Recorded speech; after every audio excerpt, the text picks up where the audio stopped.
हाय माने मोनफ्रोमबो बर'नि माहारियारि आफादफोरा बे ओनसोलनि जेंनाफोरनि सोमोन्दैबो बुंदों आरो लोगोसे BKWSC बे दाबो माने मोनसे कमप्लिट नङा बेखौ बानायनाया दाबो माने हेडक्वार्टार जायाखै समष्टि दाबो माने कमप्लिट जायाखै समष्टि बानायनाया लोगोसेयैनो जिखिनि गभर्नमेन्ट अफ आसामा माने फान्ड सेंसन खालामदोंमोन प्राय 13 कोटिनि एसे बारा स' बेफोर फान्डफोरखौ दाबो मोनाखै बे जेंनाफोरखौ बिथांमोनाबो माहारियारि आफादाबो BKWSCनि जानानै आंनि सिगाङाव फोरमायदों गासै बाथ्राफोरखौ आङो खोनासंजोबनानै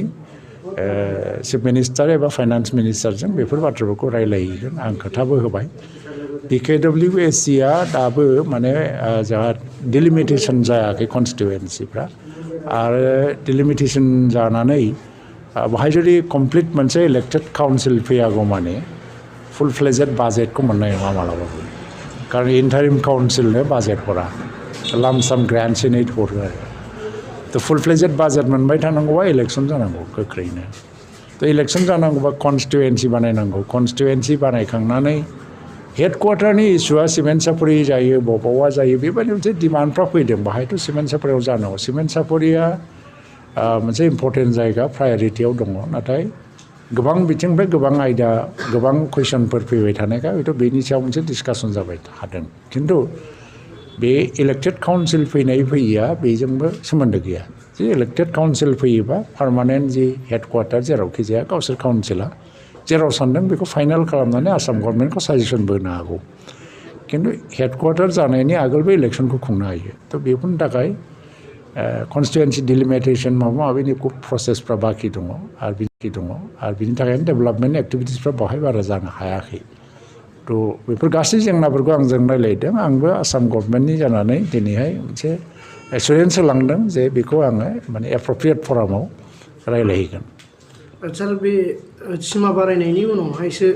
काउन्सिलनि कनस्टिटुवेन्सिफोरखौ फोसावनाय जागोन टेक्निकेल खोथा माने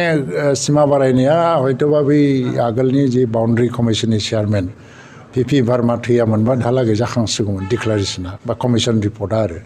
बे थैनायनि उनाव गोदान चेयारमेन गायसननायाव समाय लानांदों बारा सम लानो नाङाला बेखौबो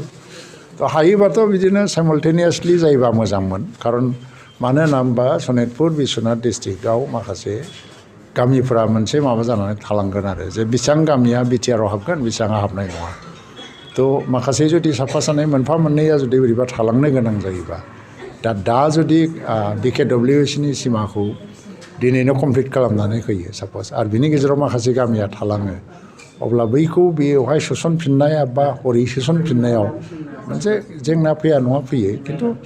बेल'जोंबो खोथा नङा जे बिटिआरनि सिमा बारायनायनि प्रसेसा जुदि गोलाव जालाङोबा ओरैनिखौ जिखिनि दं नटिफाइ खालामना होनायाव गभर्नमेन्टआ जेबो प्रब्लेम गैया